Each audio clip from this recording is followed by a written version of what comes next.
PV cell di kendaraan akrilik ini. Di sini ada terminalnya ya. Kita hubungkan yang hitam, sisi negatif diletakkan di sini. Sementara sisi positif dari PV kita letakkan di sini. Coba sekali lagi.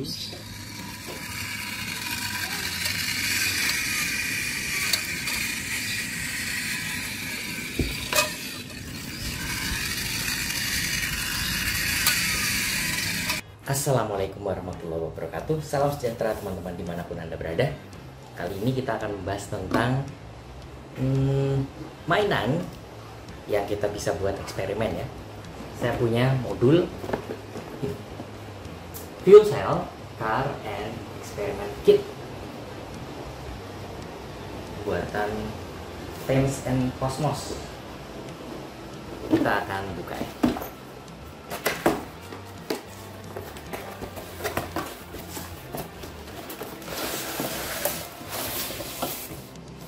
Oke, satu paketnya terdiri dari seperti ini.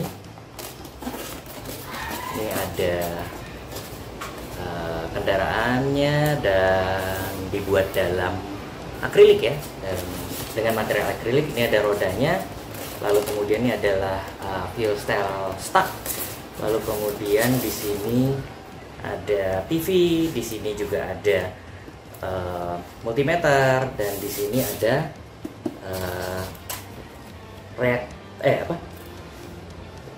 di sini ada motor listrik ya, kita bisa gunakan. Kita akan coba merakit dan kemudian memfungsikannya.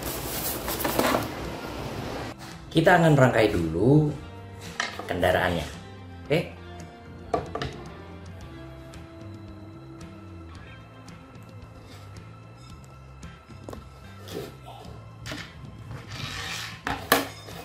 ada seperti ini. Motornya kita pasang di sini.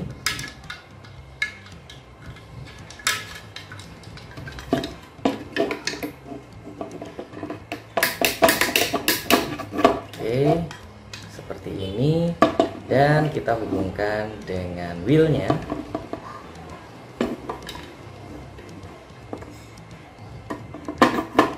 Satu, wheel yang kedua. Oke, kemudian kita pasang yang di bagian bawah, belakang. Di sini sudah ada bagian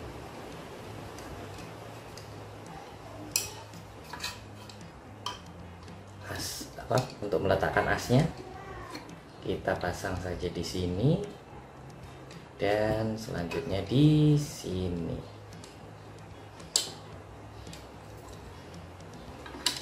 Oke, dan bentuknya sudah jadi seperti ini. Yang pertama kita akan coba PV. PV ini sudah ada konektornya ya. Kita akan cek. Sini saya ada multimeter. Diposisikan ke posisi volt, dan kita akan coba ukur.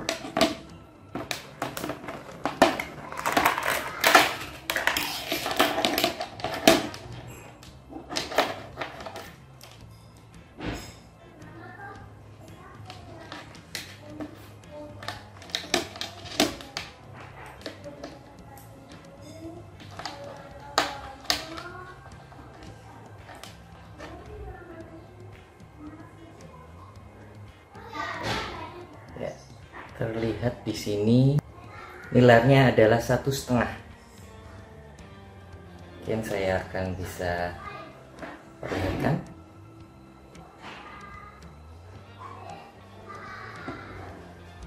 Satu 1,3 sekarang.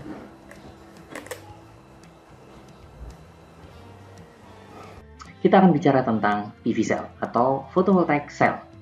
Jadi, photovoltaic cell yang seperti ada di sini, ini mengalami proses terlebih dahulu. Jadi, bahan utama dari PV cell itu sendiri adalah silikon. atau kita kenal dengan silika yang berasal dari pasir, yaitu material yang ada di dunia yang cukup besar jumlahnya. Tetapi tentu saja tidak mudah untuk membuatnya menjadi hal seperti ini. Artinya, perlu suatu teknologi yang sangat tinggi untuk merubah dari pasir tadi sehingga dimurnikan menjadi 99,9999% silika. Dengan teknologi yang tinggi tadi, lalu kemudian dibuat wafer. Jadi, silikon tadi yang sudah diproses menjadi PN junction seperti ini, yaitu tipe P dan tipe N, kombinasi dari material tadi. Tipe N dia memiliki sifat lebih negatif, P tentunya lebih positif. Nah, bagian yang lebih negatif itu biasanya silikanya didoping oleh fosfor, sementara bagian sebaliknya adalah didoping oleh boron. Kemudian digabungkan sehingga kalau bisa lihat di sini ya, jika keduanya disatukan akan memiliki daerah yang disebut dengan depletion region. Nah, depletion region ini adalah daerah di mana karena adanya kontak di antara kedua tipe N dan P dari material tadi, dia seolah-olah ada halangan atau barrier ya. Nah, barrier inilah yang kemudian nanti akan berubah aktivitasnya. Elektron dan hole yang ada di depletion region tadi akan aktif dan kemudian mengakibatkan terjadinya pergerakan dari elektron yang biasanya dihubungkan dari kontak yang ada di PV tadi.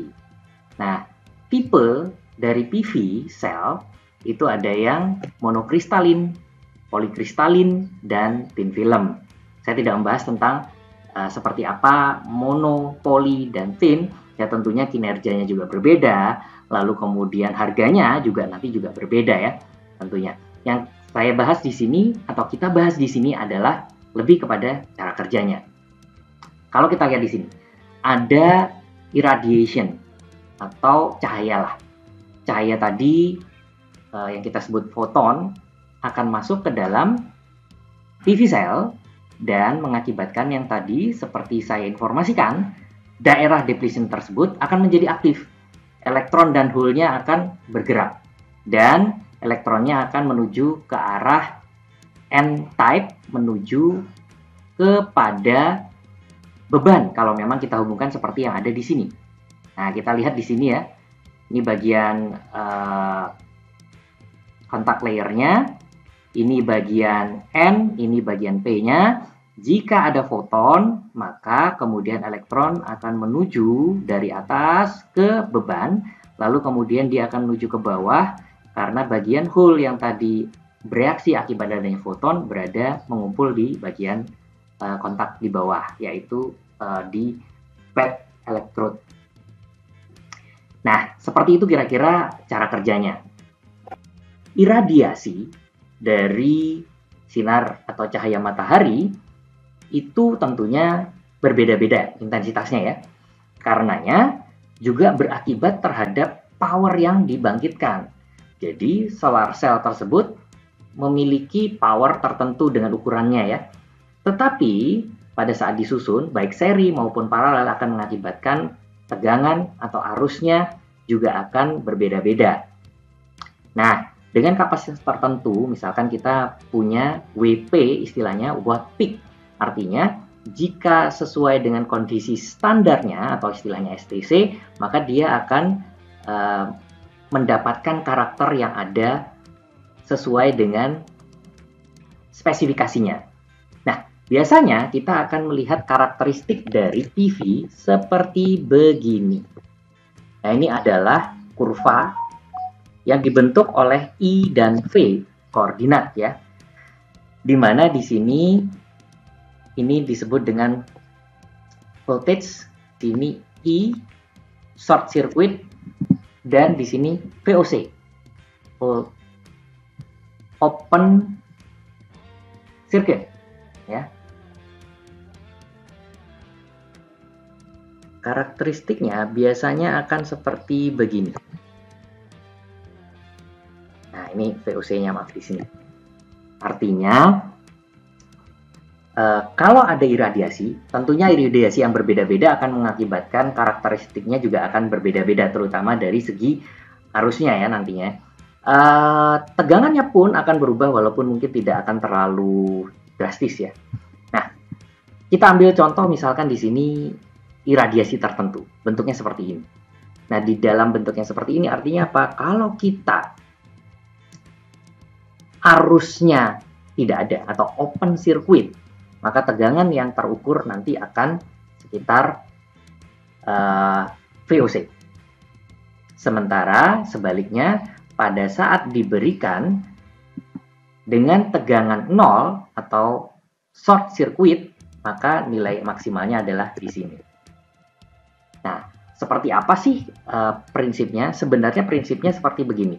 Seolah-olah kita punya PV. Seperti begini. Lalu kemudian di sini kita hubungkan dengan V atau diukur arus dan tegangannya ya. Nah, di sini kita seolah-olah punya beban. Nah, beban ini memiliki nilai yang berubah-ubah. Kalau kita geser ke sini, bebannya 0. Pada saat dia bebannya 0, berarti dia short circuit yang berada di sini. Sementara kita geser ke kiri, berarti bebannya makin besar. Nah, pada saat dia besar sekali, maka dia akan berada pada sisi VOC. Nah, tetapi bagaimana dengan nilai power atau daya yang paling optimal? Daya yang optimal sebenarnya berada di sini. Jadi, ini adalah V maksimal dan I maksimalnya. Yang kita sebut di sini adalah P maksimal. Karena P atau daya adalah I dikali V atau arus dikalikan tegangan ya. Nah, inilah yang kita sebut dengan daya maksimalnya untuk kondisi tertentu.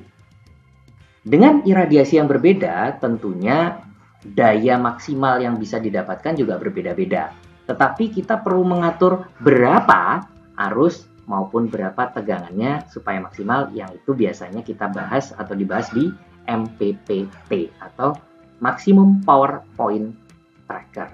Di sini kita sudah bahas itu, kita lebih fokus kepada bagaimana aplikasi dari sistem ini. Anda sudah tahu bahwa pada saat ada cahaya, maka dia akan membangkitkan power.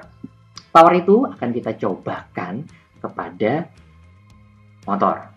Yang hal ini kita gunakan sebuah kendaraan kecil menggunakan sumber energi surya. Mari kita coba.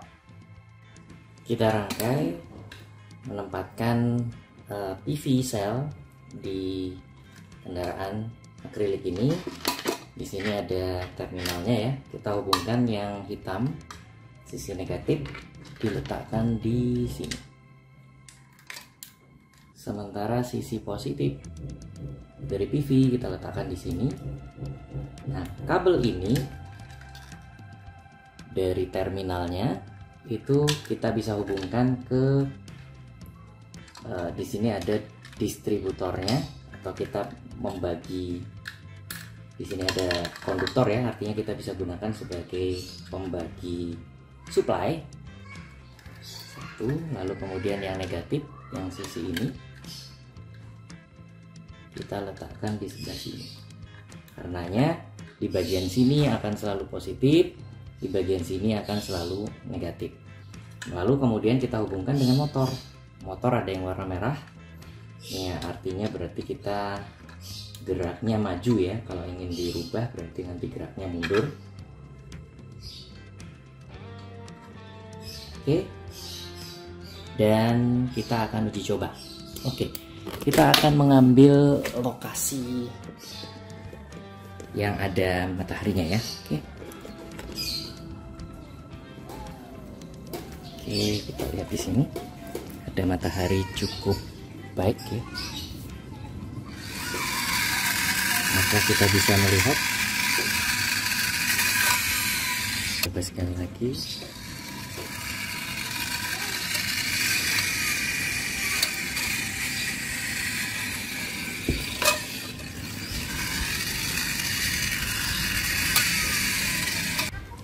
Kita akan coba ukur kira-kira berapa sih tegangan yang dibutuhkan ya untuk menjalankan motor yang tadi kita pasang pada modul kendaraan ini. Kita hubungkan saja, ini ada multimeter, probe-nya kita hubungkan, satu sisi positif, satu lagi sisi negatif yang warna hitam ya, di sini. Dan kita lihat di sini masih menunjukkan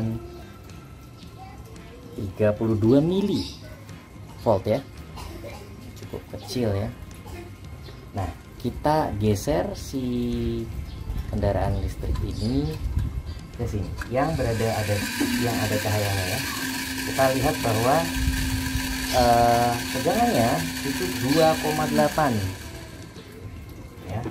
Nah, dari situ menunjukkan bahwa memang memerlukan intensitas yang cukup besar untuk meningkatkan power yang dibutuhkan untuk menggerakkan motor yang kita pasang. Sekian dari saya.